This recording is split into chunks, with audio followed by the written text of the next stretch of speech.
So I'm Penrose, and I'm so delighted to see so many people here. It was hard to know how many to expect, and welcome.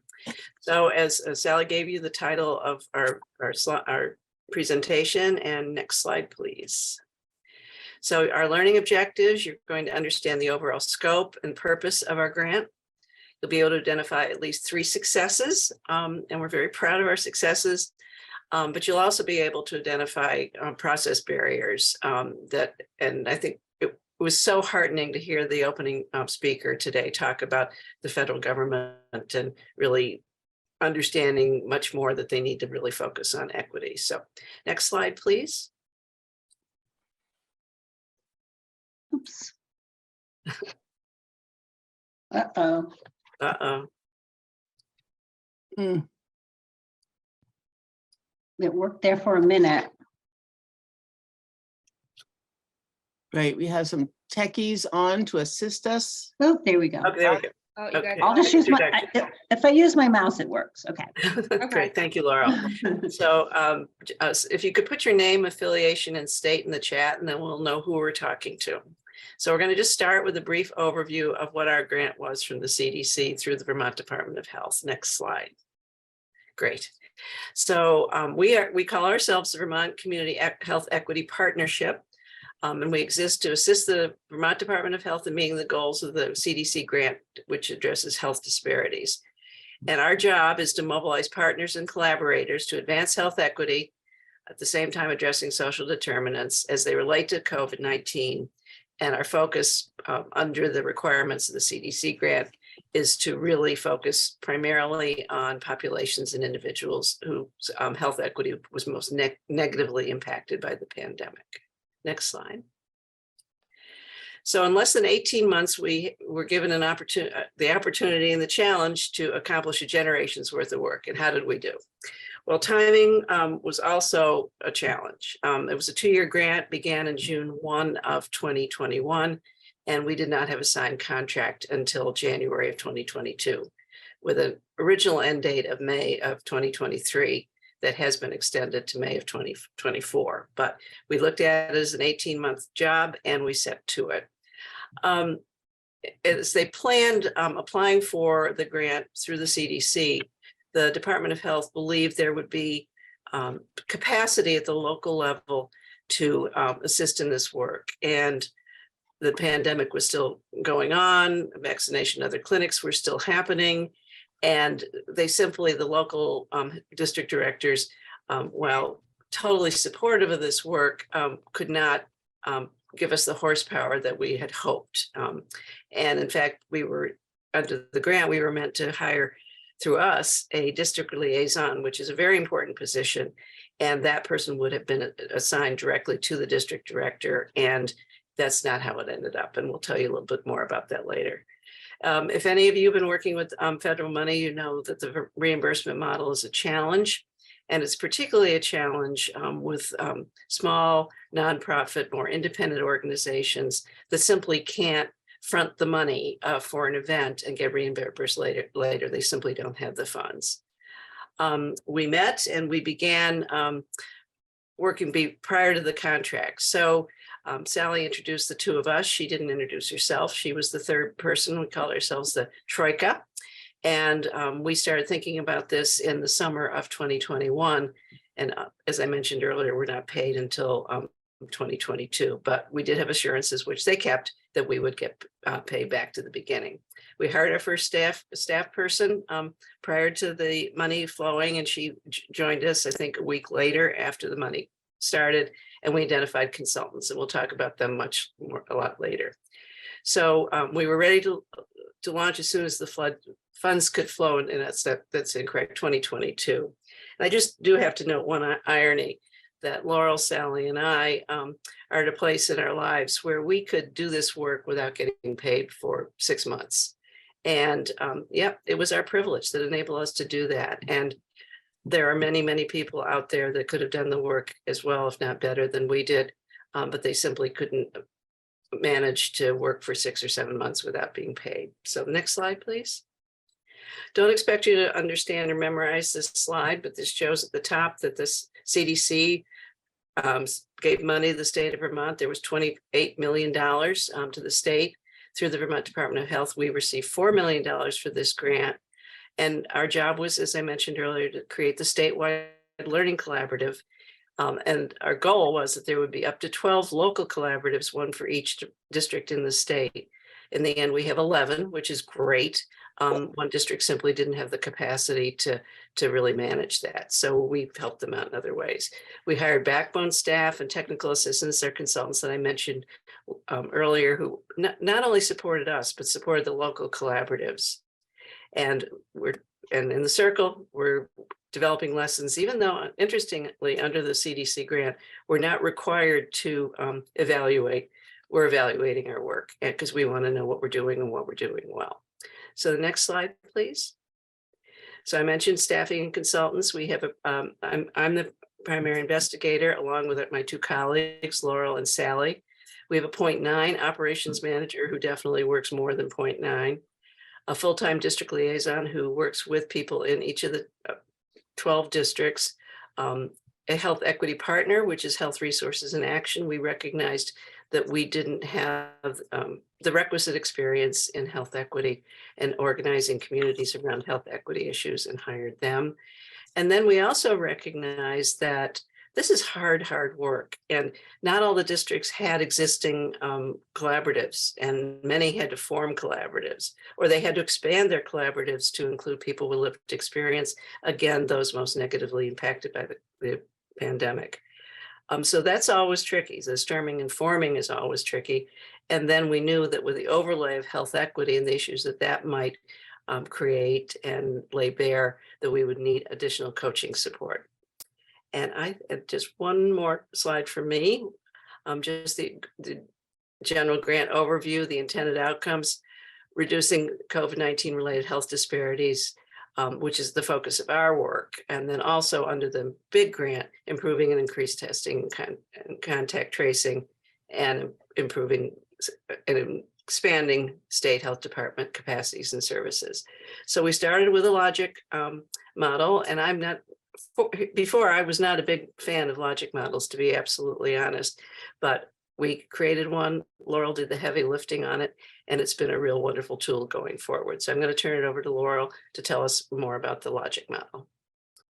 Yeah, and here it is. So we originally created this as an internal document, really so we could get a handle on what we were doing and why. And it turned out to really be and also just for us to keep our work focused, but also turned out a good way for us to explain and illustrate to other people like all of you, what we're doing with this project. And I'm gonna drill down on some of our programs in a minute, but I want to just point out a couple of things here on our logic model. Then at the bottom is the definition of health equity that we are using for the grant. And this is the definition from the Vermont Department of Health. At the top, the title states really the overall vision of our project. We are working closely with the Vermont Department of Health and the Office of Local Health, which are the 12 district offices around the state. The light blue right below that is a quick snapshot of the overall objectives of our project. To the far right of the logic model are the outcomes and impact as defined by the CDC grant. So this wording comes from the grant. It's edited a little bit to fit in with this, to fit on the slide. And then to the far left are the 3 programs under our project that I'm going to talk to more about in just a minute: the Action Learning Collaborative, the integrator staff, and the community funding.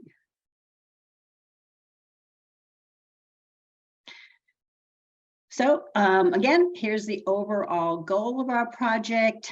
At the core, this is really about building capacity at the local level and creating that culture of equity. We're really hoping that this just becomes, it's just an automatic framework that everything, the work that people do in the community, they're looking at this just kind of automatically with that health equity lens. So we really fundamentally believe that this work is best done at the local level, as it says here. The solutions to complex issues like health inequity come from people who live in that place and from people who are truly committed and invested in finding the best outcome. We also knew that communities are not always at the same level of readiness to tackle these complex issues on their own. And this is where our project comes in. And you're going to hear me talk about communities a lot. And what I'm talking about is that when I mean communities is really these 12 district offices for the Vermont Department of Health that are shown here. If you're not from Vermont or not familiar with the way Department of Health is structured in Vermont, the state is divided into 12 district offices.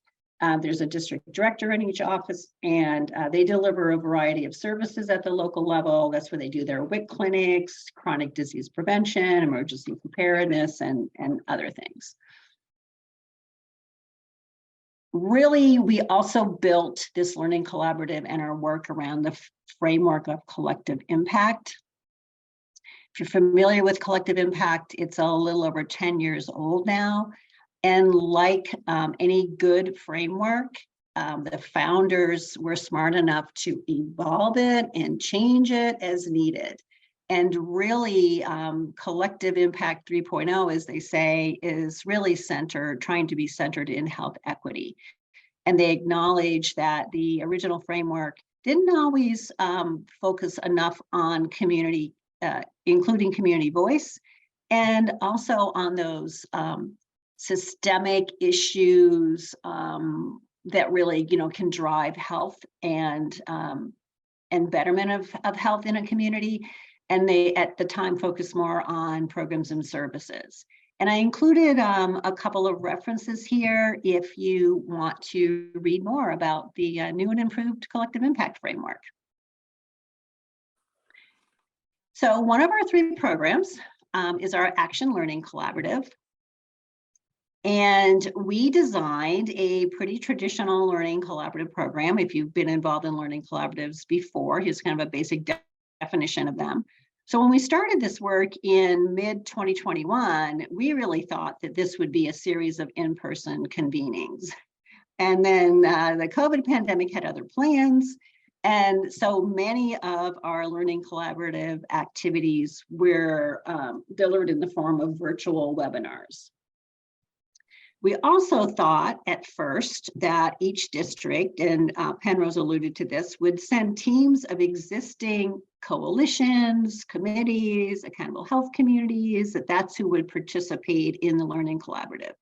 And that did happen. That happened in some of the districts. They had strong local groups that made sense to join.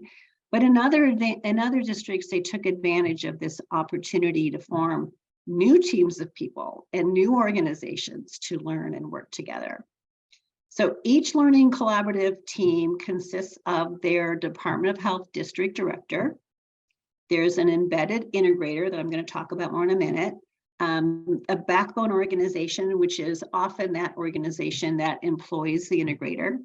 And then there's this diverse team from each community that's based on whatever that region and organizations that are involved think makes the most sense. And in almost every case, this includes residents in the community with lived experience in the areas that the team is focusing on for this learning collaborative. The pictures here are a couple of pictures from our one in-person convening so far. So since March of 2022, we have conducted at least one, sometimes more webinars each month. We've heard from content experts on topics that include health equity, community engagement, storytelling, data, collective impact.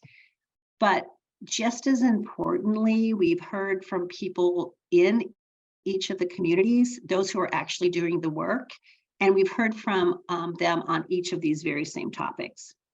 We have a SharePoint account that's hosted with the Department of Health where we can keep resources and share resources. And then also every Wednesday at noon, our district liaison hosts a virtual forum and a place for integrators from each region to get together learn from each other, and share with each other. And then, as I mentioned, we held one in-person gathering in Killington at the end of October, and we're planning another one for April of 2023. You also see we have listed, and Penrose mentioned, we're offered one-on-one coaching. Here's a little bit more about the coaching resources that are available. These have been just invaluable. Many, if not most of the districts have taken advantage of the coaching support offered by Pageant Coaching and also Health Resources in Action. So I keep talking about the integrators. Here's a picture of 4 of them in these pictures. This is from our gathering in Killington. You saw this all day long. Integrators from different regions, deep in conversation with each other. There was a lot of networking that day. And we really hope that these relationships that they're forming is being part of this, year-plus project. Learning Collaborative will serve them well in building capacity as they go back to their own regions. So this Learning Collaborative is really about change, changing the way things are done now and have been done in the past. And we heard loud and clear from everyone in the communities that if you're really going to improve health equity, that things need to change. And the integrators, these are the change agents. They're the ones that can drive change in their community, the individuals that have the time to do this. And the goal of our Learning Collaborative is to provide them with what they need to be those leaders of change, the resources, the tools, and the time to work together. And we hope this will serve them well long after this grant funding project is over. Data-driven problem statement. So each district worked with their teams to develop their own data-driven problem statement. And they looked at data, they looked at the numbers that they had. But as stated here, the statements they came up with really reflected hours of conversation, debates, and eventually consensus on where their team would focus their work on for the term of this grant. I also, with this slide, I want to spend a few minutes on the community funding part of this project and give a shout out to my coworkers, Kathy, Kai, and Penrose, and also the integrators and the district directors and the people on their teams, because they really did the heavy lifting on this part. Each district was given $150,000 to grant out in their communities, and they used their data-driven problem statement as kind of a basis for their funding. We gave them general guidelines for funding, and this is federal CDC money, so there were some rules that they needed to follow. But each district really was able to develop their own application process, their own ways to get the word out about the funding, their own funding criteria, their own process for reviewing the application, and also for deciding who gets funded. So think about this. For many of them, this was their first time acting in that funder role. So it was often messy and frustrating, but they got it done. And in the end, there'll be almost $2 million that will be distributed at the local level across the state. The types of projects that were funded were in the areas of mental health, substance use disorder and recovery, food access, transportation, outdoor and nature, and many more. Projects focused on older adults, people identifying as BIPOC and LGBTQ+, youth, people with disabilities, and many more. So before I turn it back to Penrose, I want to spend a minute to talk about measuring impact. So I took this slide from a presentation on health equity from Kirsten Dursey, who some of you may have been in her breakout session just before ours today. So much of this project is about process. It's that process of building relationships, of including community voices, working together as a team. So this is a really short-term grant-funded project. It's not, this one project alone is not going to erase centuries of systemic problems. And it also may be a while before the data, those numbers actually, will show us if it's working. But as this graphic illustrates, those relationships and those processes count when we're talking about results and when we're talking about impact. So that being said, we are using results-based accountability to measure and evaluate our work. We are keeping track of things like the number of webinars, the number and type of community projects funded, those type of things. And then we also found at the beginning of our process, this very nice tool that's created out of the Michigan State to measure the process of change in teams who are specifically working on health equity. And each team used this as a self-assessment at the beginning of the project, and then they'll take it at the end in May of 2023 to see if they can capture how they did over that year. So Penrose, I'm going to turn it back to you and I'll move the slides. Great. Thank you, Laurel. I look forward to hearing questions from our attendees. Just really quickly, I mentioned these barriers at the get-go. The reimbursement model has been a huge challenge. Some entities have found fiduciaries in their communities that are willing to front the money, which has been great. But again, we're constrained by our inability to provide anyone with money before they've actually completed the work. I mentioned earlier the lack of capacity at the health department, truly taxed by COVID, and now the triple pandemic that's happening now. So they're definitely engaged and involved in care, but they can't provide the horsepower that we had hoped for. And as Laurel mentioned, this is multi-generational work. It took us centuries, if not millennia, to get to where we are today that we want to change. And the most we can hope for, and as we went into this work, we said, assuming it was going to end at the end of May in 2023, if at the end of May in 2023, 5 of the 12 districts have collaboratives that will continue to move forward on this, we're going to say we succeeded because it was such a short time frame. We're going to have definitely more than 5, and it could be 7, 8, 9, 10. I don't think it'll be 12, but it's going to be more than 5, and that's very gratifying. Next slide, please, Laura. The lessons learned, and I think we both said this, be humble. We are not the experts. We are only here to facilitate communities doing the work because the experts are in the communities. Another lesson is you can't dictate from a central place that all 12 entities are going to focus on this and have these deliverables and do it this way. They are truly different. They know their assets, challenges, and cultures. And each one of the 11 collaboratives looks very different from all the others. And it's because they reflect their community. Laurel mentioned that we had to create some frameworks, which we did, but we tried throughout to keep it as simple and as flexible as possible because we wanted to be able to provide for consistency while at the same time providing people the flexibility. Throughout, we had to be comfortable with ambiguity. We didn't know what we were doing when we started, and it wasn't that we weren't competent. We just had never done this before under this grant, and we just dove in and said, we can do it.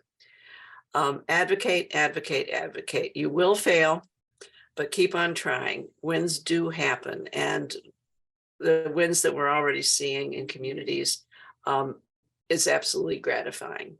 And I couldn't resist but end with a slide that is a favorite Japanese proverb of mine. And Laurel, if you could advance to that, fall down 7 times, get up 8. Just keep at it and you will succeed in the end.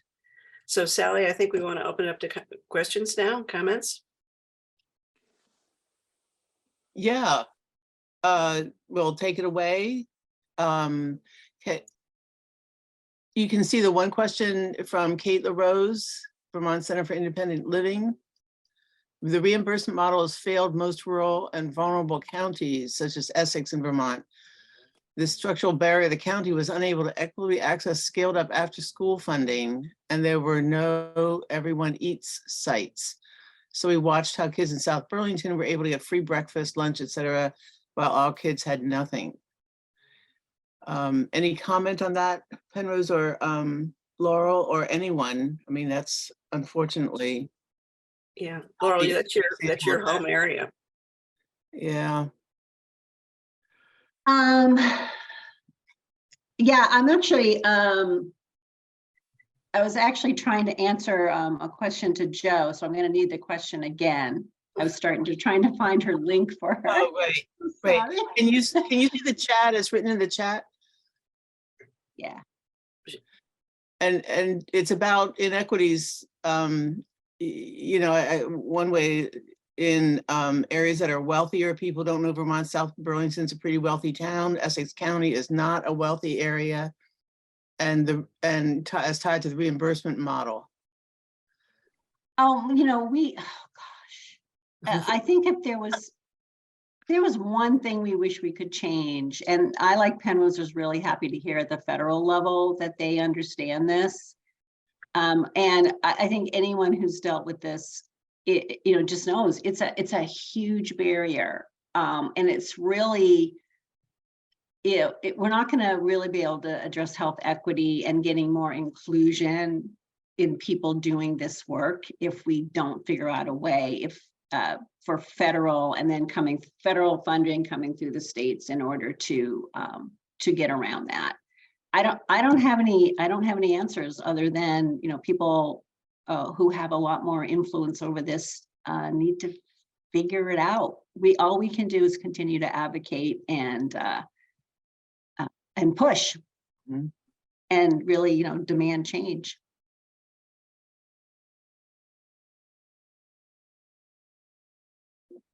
So, Penrose and Laurel, do you think that, can you give an example of anything from the VCHEP project that might have helped even out the inequity through the areas? I'm just trying to think how to, with Kate's, you know, statement about what was going on. Yeah. I'm trying to think how VCHEP at times. I'll speak to that, Sally. Yeah. The one thing that was remarkable about the CDC grant that came to Vermont and that we're a small part of was that there's no required evaluation and there's no thou shall do it this way. And that has created an environment where we have been able to be flexible. And I think people in communities are being engaged and valued and not rewarded financially, but rewarded with some success. And I'm thinking of the local collaboratives that were given not enough money. Every community said we could have given 4 times the amount of money that you gave us. We simply didn't have it. But they were able to really manage that process themselves. And kind of the irony, or I don't know, that's not the right word, but when we were going into this work, people at the health department said, so you'll write up grant guidelines and issue those. And we said, no. We're going to leave it up to the communities. We're going to give them some parameters about what you can and cannot do with federal money, but it's up to them. And we're here as a resource through our own means and also the support of the district liaison, the operations manager, and our consultants to help them do that and learn from it. And they're going to have some grants that don't work out. They're all just in the process of awarding them. And that's not delightful because we want to spend money well, but they will learn from that in ways that will carry forward.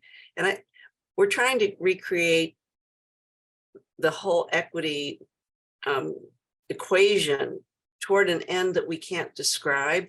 So I think the most we can do on structure is to keep flexible and to keep trying and to keep saying who's not in the room and be very intentional about getting them in the room or part of the process. Yeah, I think one of the things, you know, I mentioned, you know, there were rules that they had to follow as far as the grant and the money, because just from the source. But one of the things that we tried to keep in mind as far as, you know, that kind of impact and evaluation for their grant projects was to keep it very much focused on lessons learned, that kind of continuous quality improvement type of reporting. Realizing that they may not have in a short amount of time, like some real hard data that something worked, but what did they learn from it? How were they able to adapt and change based on the lessons that they learned? And so that's how we kept that. We kept it focused on that, which doesn't always happen in grants. So, Katina, there was no requirement that anyone partner with another community organization. And I wish Kyra were here because I think she's much, much closer to the work. And I think there've even been some that an individual actually received a grant, not directly, but through a fiduciary. So we strongly encourage them to engage with community organizations. But we also said if there's something out there that isn't affiliated with a community organization, that under your guidelines and meeting your data-driven problem statement, you feel is worthy of funding, go for it. Yeah, and so Kirsten asked a question, and we really left that decision making up to the communities. And I'm not going to be able to rattle off what each one of them did, but there was really an intentional effort at not only trying to get the word out around the funding, but also in making it more inclusive decision making on who was going to make the decisions. I'm not familiar with every community in Vermont, but we have a really nice compilation of the different projects that were funded, like in the groups that were involved. And just looking at the titles and a little description of the projects, I think they did a really good job of just diverse groups funded, diverse projects, kind of hitting all those different areas that you typically think where you can find inequities. But again, that's what, we left it up to the communities. And so we really have faith in them that they knew they can make the best decisions on who can be funded. Mm-hmm. And even though the tape is running, I will mention that when we were creating our terms of award, the health department, which had to approve everything that we issued or hired, approved it, even though it didn't include the standard insurance provisions. Mm-hmm. So we kept it quiet, and that's why I'm a little wary about saying this in public. But I think that showed kind of flexibility without shouting about it on the part of the health department.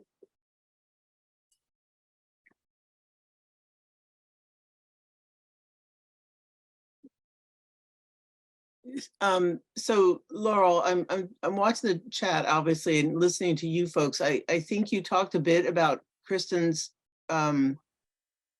comment about monitor, determine how equitably those funds were distributed. Like what, excuse me, what you were saying, address that, I think. I think it's an excellent question, Kirsten. Thank you for it. I think when we get to near the end of the original grant and meet in April, that's something we might want to talk about at that meeting, because by then they will either have completed the grant projects or be substantially done with them. And I think the look back and that kind of that framework would be helpful to all of us. So thank you for that idea. Yeah.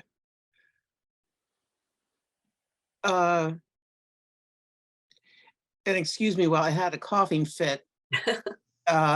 I'm thinking also other evidence that our local collaborators were reaching not the usual partners was the amount of time and the type of technical assistance they needed from Kyra Wood, our district liaison.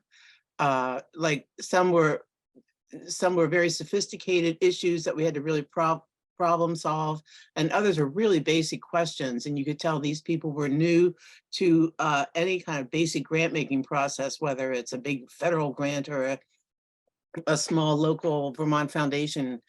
And at times that was evidence that we really are building capacity locally and reaching folks who really are doing great community work and can now work much better because they have these grant application, grant management skills.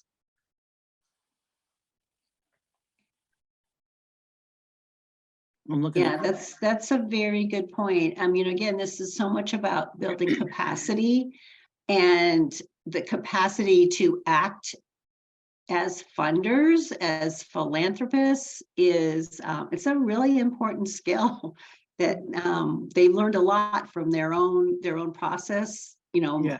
what worked, mistakes made, they've learned from each other. And I think the communities are going to be better for it. Mhm. Another thing that we thought or were advised on early on was from one of our district directors who said, when we were talking about technical assistance, he said, don't just offer technical assistance, really connect people around that. And we took that absolutely to heart. So we didn't just tell people that these entities and people were available to help them through our key staff, most particularly the district liaison. She's been very much in tune and attuned to where they seem to be running into a bump in the road, and then being gently assertive with them about saying, why don't we set you up with a meeting with either one of the consultants? And then as the word of mouth gets around where it has been helpful, that's further reinforced it. And just another thing, kind of marker that I think shows that we're doing something right, and we're in the middle of it, so we're not able to really look back. But the weekly conversations that Laurel mentioned that the district liaison holds with the backbone, the integrators, there are 11 integrators, and there's usually 9 or 10 people in the room every single week. So it's clearly working for them, and it's a place that they can, for peer learning, for peer support, for a little bit of kvetching. There are no notes taken, but we kind of get themes from those meetings, and those have been very, very important. Yeah, another thing that I want to point out is luckily Penrose and I and Sally are, we've worked in communities for a very long time. And so we are very comfortable with that, that messiness, and that things don't always go the way you think they're going to go. And we intentionally knew when we started thinking about, we knew we were going to do this learning collaborative, we knew that meant trainings and convenings and getting people together, but we didn't really plan too far out, because we wanted this to grow organically as districts came on board and they started asking us and telling us what kind of information they needed and what sort of resources they needed. And so, we were just really, we had a basic idea. We got this plan, this learning collaborative format, and this is how we want to do it. But we didn't get too far ahead of ourselves. Mm-hmm. And so I really feel like this has been co-designed with the communities and the teams in the communities. And we recently surveyed, everybody wanted to fill it out. We didn't say it's only you or you, it's anybody who wanted to fill it, surveyed people in the communities, and tremendous support for the work that we're doing. And that part of that survey, as well as what else do you need? What else would you like to see? And then again, not telling them that, on April 3rd, we're going to have a webinar on X. We're saying, what do you want to learn? How can we support you? What if you heard somebody somewhere else that you think would be good for us to share with everybody?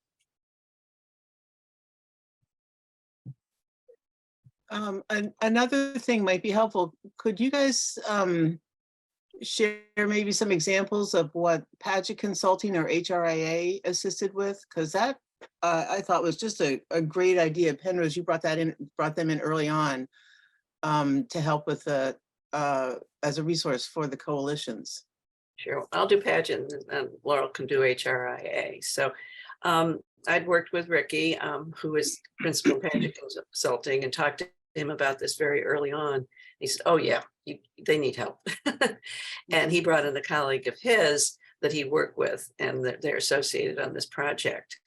And they do group coaching.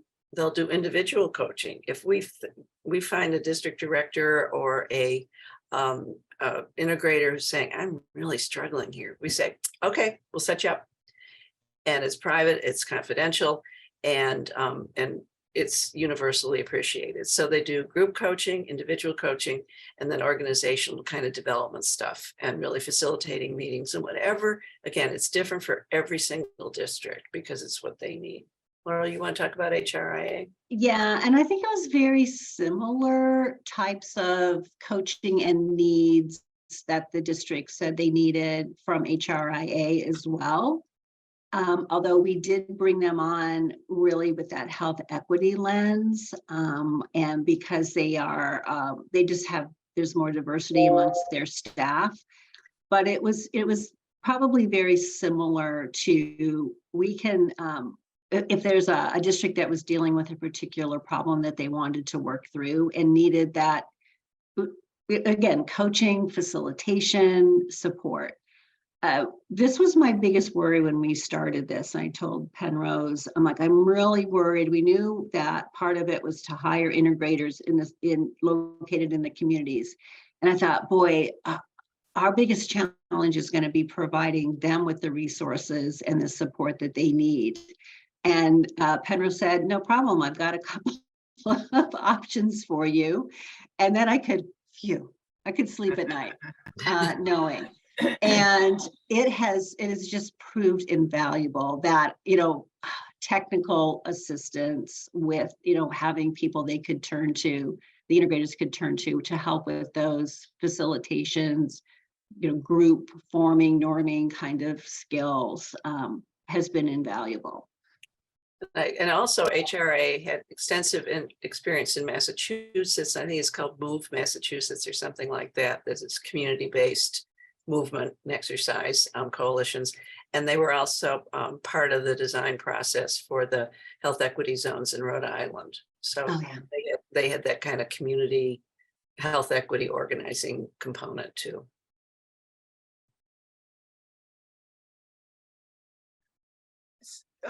If there's any questions, we still have a good amount of time. I'm wondering if anybody in the audience has had done work with community collaboratives.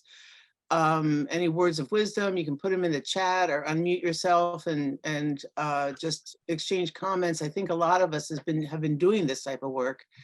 Any words of wisdom or thinking, oh, wait, I want to get involved in this. I'm in Vermont and I'm working with a group and I haven't heard yet, or you are working with one of the collaboratives, you can reveal yourself. Any thoughts on your own work?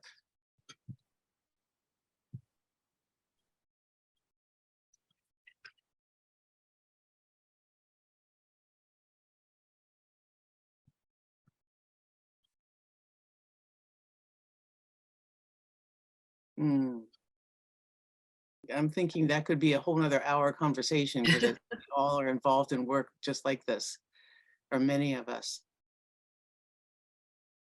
I do have to admit that there's a little bit of magic, and and I believe magic happens from time to time. And I think kind of underlying the magic was Laurel's and my long and deep experience in community engagement and organizing, and what had gone wrong in the past. I think we were involved in at least 3 iterations of the state deciding that there should be local collaboratives around healthy communities and really dictating it too much and falling apart in the end.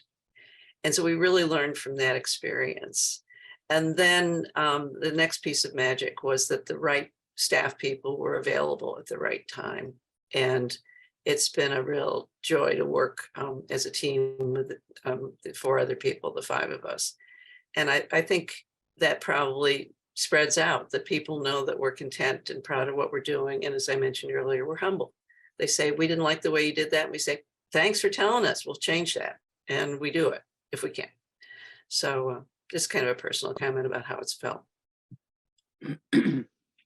So see, Katina's asking about, do participants need or ask for information on becoming more culturally responsive?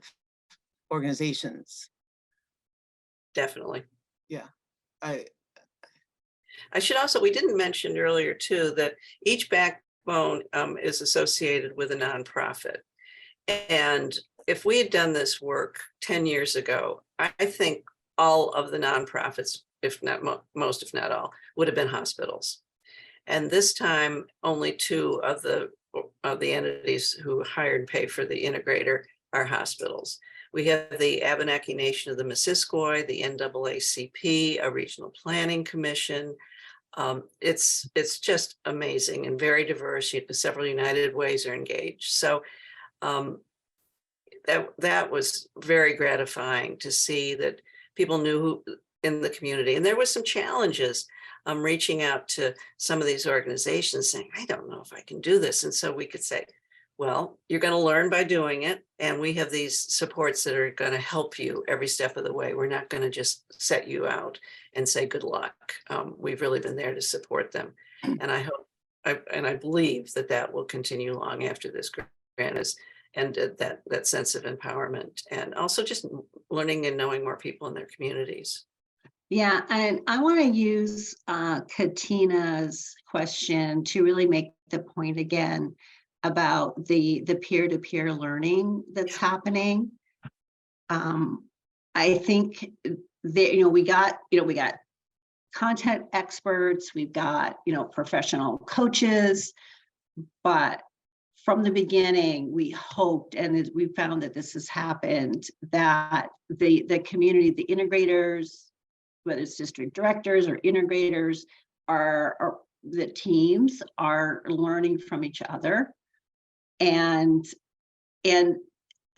specific to Katina's question, I mean, so there's different experiences around those cultural differences in the communities, and that knowledge and experience and that lessons learned from their peers has really been rich and invaluable. And that's going to be there. Those relationships that they're forming now across the state are going to be there after we're gone and the coaches are gone and the funding for this project is gone. And to me, that's just the core of the capacity building. And because those are those are real things, real things like this happened at our meeting when we had some people who were upset about something, or we heard from them. And so they're sharing real time experiences with each other and how they were able to work through it.